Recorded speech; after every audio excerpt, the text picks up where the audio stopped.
Welcome to Attunement with Courtney O'Keefe. My name is Courtney, and I'm so excited to have you here. Welcome to the first episode. Today, we're going to be talking about the root chakra. This is our chakra lesson episode. We're going to talk about symptoms of imbalance in the root. I'm going to share some personal perspectives and stories when it comes to imbalance and what I've experienced in my life and why I've experienced those things. And then we're going to talk about how we can balance this chakra, some like rituals and activities, and then what symptoms of balance look like. And then I'm going to share some fun affirmations for you that you can work on in your everyday. So let's dive into it. The root chakra is the first of the 7 chakras. It's located at the base of your spine. Overall, it governs your safety, stability, and belonging. It's tied to our basic human needs of survival, like food, water, shelter, money. It's also deeply tied to money and money mindset. Emotionally, it fuels our sense of belonging within ourselves and on the earth. It's how we feel connected to other people and nature. The element that is associated with the root chakra is earth. It governs our sense of smell, and it is represented by the color red. That's why I'm wearing a red shirt today if you're watching on YouTube. What an imbalanced root chakra can do to you is affect your mental state and your physical state. The root chakra is the foundation of the system. So if the foundation's off, the rest of the chakra system can be affected by this. Think of it like a house. You need a stable foundation to build from. An overactive chakra. I like to think of this as being too in the physical world and not wanting to be in your head. It kind of feels like escapism vibes. This can feel like stagnation or pause energy. It can feel like a strong resistance to change. It can also manifest as an attachment to the physical world and material goods. I'm getting like shopping vibes here. Or an unhealthy indulgence in food, alcohol, and sex. We'll get into that a little more in my personal stories, but you can also have an underactive chakra. This feels like not wanting to be in your body and living very much in your head space. This can feel like a strong sense of fear and insecurities, disconnection from the earth and those around you, heightened levels of anxiety, super overactive mind, like overthinking everything, and feelings of scarcity or nervousness, or like this fog feeling, unable to prioritize or think clearly. Outside of those imbalances, you can experience mental, emotional, and physical signs of imbalance. Some of the mental and emotional symptoms stem from the lack of security or belonging. Those can feel like low self-esteem, a very pessimistic mindset, restlessness, lethargy, irritation, and unwanted anger. That feels big. And inflexibility. Some of the physical symptoms, these can manifest in the area close to your root chakra. So think like lower body. And keep in mind, I am not a doctor. This is just something you can reflect on as you learn more about this chakra. Like if you're experiencing severe pain, go see a medical professional. But also know that these are some physical symptoms you can experience in a root chakra imbalance, and it's good to reflect on those things as well. Lower back pain is a big one, pain in your legs or your feet, disordered eating, binging, or loss of appetite.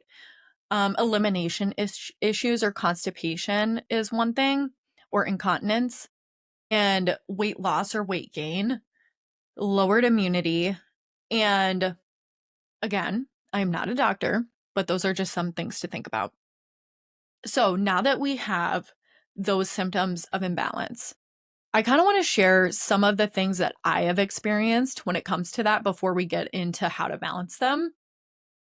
So I believe a lot of root chakra imbalances stem from childhood experiences. I actually share on my website a journal for the root chakra and all the other chakras as it relates to looking back and reflecting on your childhood. Because I think in childhood, we receive a lot of our programming, and that carries with us throughout our whole life and into adulthood. So it is really important to go back and look on your childhood and reflect on those things. I think specifically in the root, a lot of fear, security, and survival triggers come from childhood experiences. They can also happen in your adult life with childbirth, I think is a really big thing with the root chakra. Your experience with childbirth as a woman, like if it was something traumatic for you, that can cause root chakra imbalances, or a loss of your job or some kind of money fluctuation could have a lot to do with the root chakra and imbalances there.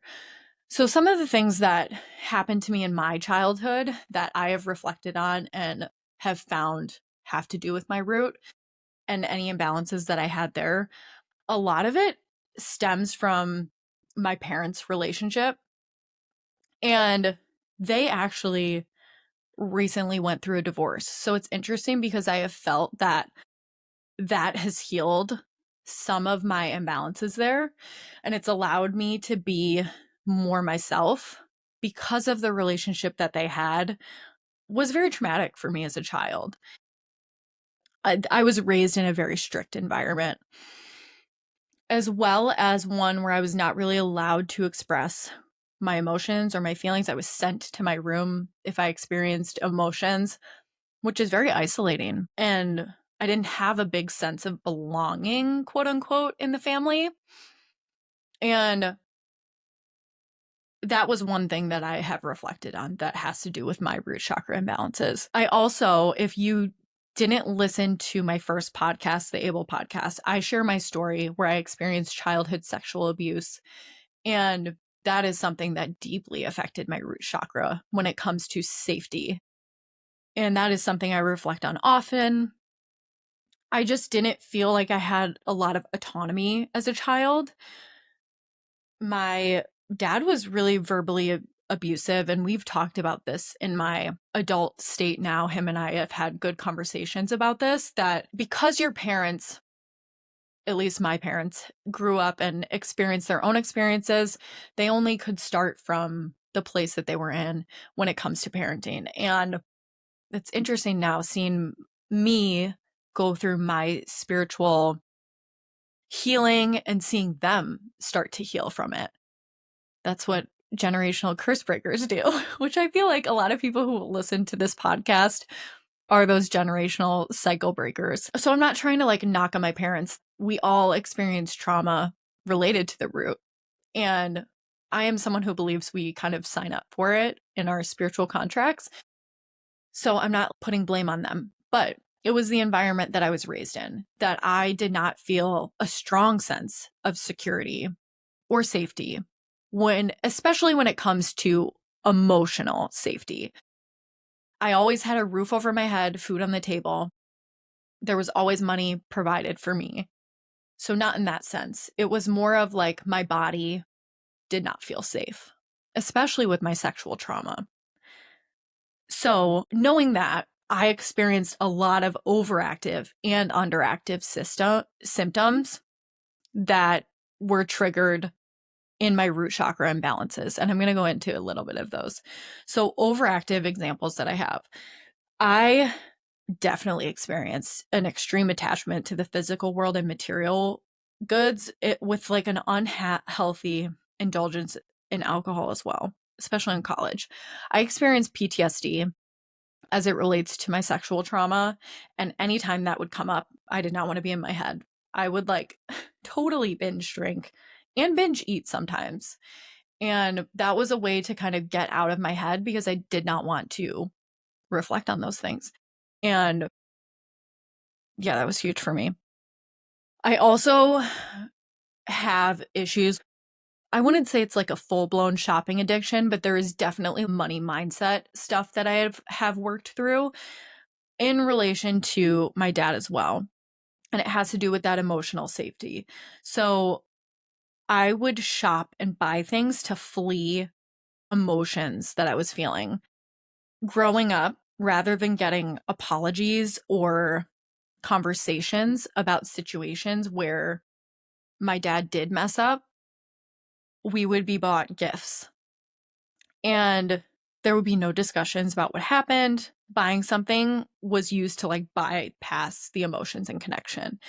And I, in my adult life, like whenever I would feel like super overwhelmed or emotionally triggered, I would buy things to not feel those emotions, and which in turn turned into like this super big emotional insecurity and feeling financially unstable, because I just felt like, oh my God, what am I doing? Like, I don't need that. Why am I doing that?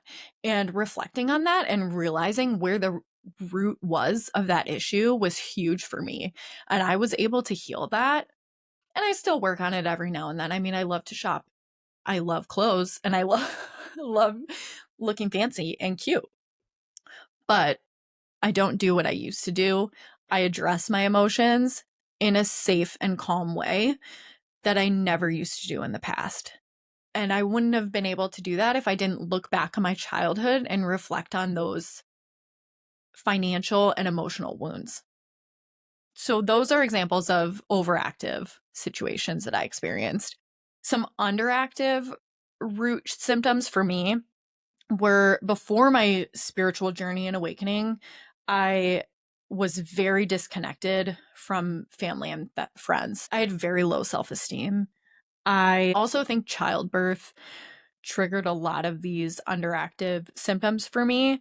I was deeply insecure and super disconnected during postpartum. I experienced a ton of weight gain and struggled with my body during that time. And it's interesting because with my first two children, Harper and Piper, I did the epidural and I was not very educated on childbirth. And I kind of just did whatever the doctors were telling me to do because that's what I believed in the time. Not feeling my body while I was giving birth, the epidural kind of numbing me, was actually really traumatic for my body and in turn for Harper and Piper, I think too. Harper, I didn't even know she was ready to come. And the doctor was like, oh my gosh, you've been ready for a while. And I had no idea. So that's like a whole different story on its own. But with my third baby, Juniper, I decided to do no epidural or drugs. And I felt very lucky and blessed that I was able to do it without all of that. And that was very healing for my root chakra to be in my body and feel the entire experience, as scary as it was and crazy. Oh my gosh, it was so healing for me. Highly recommend if you're pregnant and thinking about it. Also, I remember doing a meditation where I gained a ton of clarity on my root chakra. I had a very hard time trusting people. And I remember during this meditation, it was like, go into a white tent and who would you bring into the white tent with you that you fully trust? And during this time, it was like right after I gave birth to Piper, I think. I only chose to bring Harper and Piper in the tent with me. And that was like alarming to me. And I remember waking up and being like, or coming out of the meditation and being like, oh my God, deep down, I really don't trust anyone. And a lot of that stemmed from childhood and overthinking relationships, overthinking people's motives, and questioning everything. That also is giving a lot of Scorpio energy for me. But that was like a deep realization for me, is that I don't feel like true connections with the people in my life. And I had to do a lot of work on, well, how can I open up and trust people more? How can I be more connected? And a lot of it was because I was so closed off. I was not sharing myself with other people, my true needs. And after I really started opening up and working on myself there, that was like a total game changer, specifically with my husband. Like during my whole spiritual awakening, like my husband's and I's relationship just became so much stronger because I've opened up like I never have before with him. And that was truly magical. So yeah, that was a crazy meditation experience for me that really took me into like my belonging and why do I not trust anyone? What can I do to trust people? And it was more of like a mirror looking at myself. Actually, you're the problem, Courtney. And here's what you need to do. You really need to open yourself up because no one's going to feel connected to you if you're not connecting to them, you know? So that's a little bit about root chakra experiences that I have had. And I'm sure there's more. Those are just the first ones I could think about that related to that, those symptoms. So let's talk about how we can balance those things, how we can really start to focus on that area and bring that into balance. I mean, we're not going to fix everything, but nobody's perfect. No one has perfectly aligned chakras, but we can always work to come to a happy medium. So, rituals and activities that help you center your root chakra.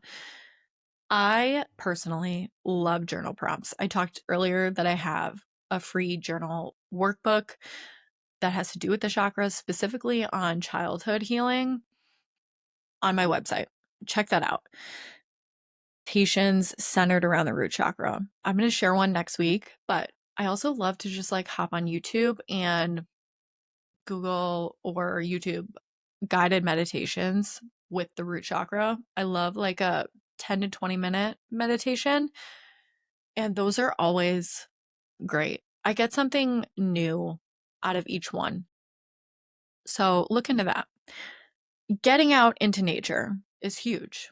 The element of the root chakra is earth, connecting with the earth. Bird watching, never done it, but I've always want to. I'm at our local park district. They have like a bird watching group, and I've always thought about signing up. Maybe I should do that soon. Also, forest bathing. I am in the western suburbs. We have the Morton Arboretum right by us. Forest bathing is so fun there. Highly recommend it. It makes you feel connected to nature and it's so beautiful. Also, the practice of grounding. You can do this in your backyard, front yard, wherever you want, especially in the summer, spring, summer, fall. Take your shoes off and just walk on the earth. Walk in the grass, walk in the dirt. Connecting to the earth's energy, it will soak up into your feet. I believe that our feet are like portals to the earth, and that is where our gifts come up from Mother Earth, and you absorb a lot of energy through your feet. So that is a great practice to do. Get a foot massage using essential oils. Good essential oils for the root are like cedarwood and sandalwood. You could give yourself a foot massage or you can go get one. I don't know if anyone has ever been to the Harrington in Geneva. They have like the best hand and foot massage. I'm going to book one of those soon. They're amazing and so refreshing. Highly recommend. Wearing socks. This is going to sound weird, but this is something I do. I wear socks to yoga. I'm not talking about like when you go on the earth, not grounding, but when you're in crowded places, I like to wear socks on my feet to protect the energy being absorbed into my feet. Everyone goes barefoot in yoga, and I did it for a while, and it was like really bothering me. I have very sensitive feet, and I just noticed a lot of imbalances coming from that. So I started to wear socks, and that was like life changing for me. So I recommend if you are someone with sensitive feet and you can feel the energy coming in, to wear socks during a yoga practice. You'll love it. And then physical exercise is huge. Anything where you're moving your body and you can really feel and tap into your body, like even just walking, or if you're a runner. I really like to sweat. That makes me feel really connected. I'm not someone, I have a Capricorn moon, so I keep things like really bottled up emotionally outside of my childhood experiences. And I have noticed that moving and physically working out and sweating is so good for me. And it really helps me stay grounded and avoid those underactive mind symptoms. Yeah, you could dance, you could walk, you could run, yoga, whatever. Whatever you're into, do it. Move your body. Super important. And also connecting with the color red is like a fun one, wearing red. That's why I wore my red shirt today. or eating red fruits and vegetables. Those are good. This last one is personal to me because I have found it super healing, and I think it touches on a few different chakras, but getting tattoos has been really grounding for me in a sense of it helps me feel in control of my body. It heals that like sense of autonomy that I didn't have as a child. It's a form of self-expression for me, and I just love it.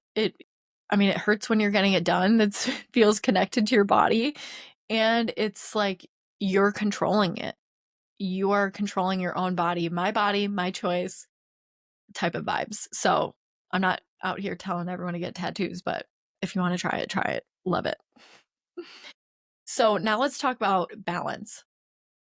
As you work on those things, you'll start to feel symptoms of balance.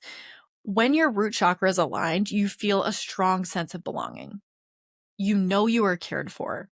You're not fearful that your basic needs will be met. You feel grounded in your body and connected to the earth.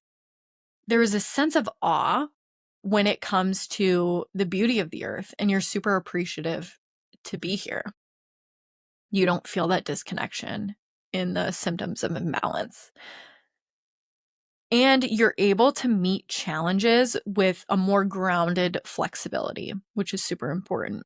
And you experience more of a flow state where you eat better, you sleep better, and you're able to realize that your self-worth is important and you can move through life securely. And you feel more of a sense of home in nature and deeply connected to the earth and all of its beings, knowing that you are where you're supposed to be and that all you will need will be provided to you. Like the earth takes care of us energy, which I love.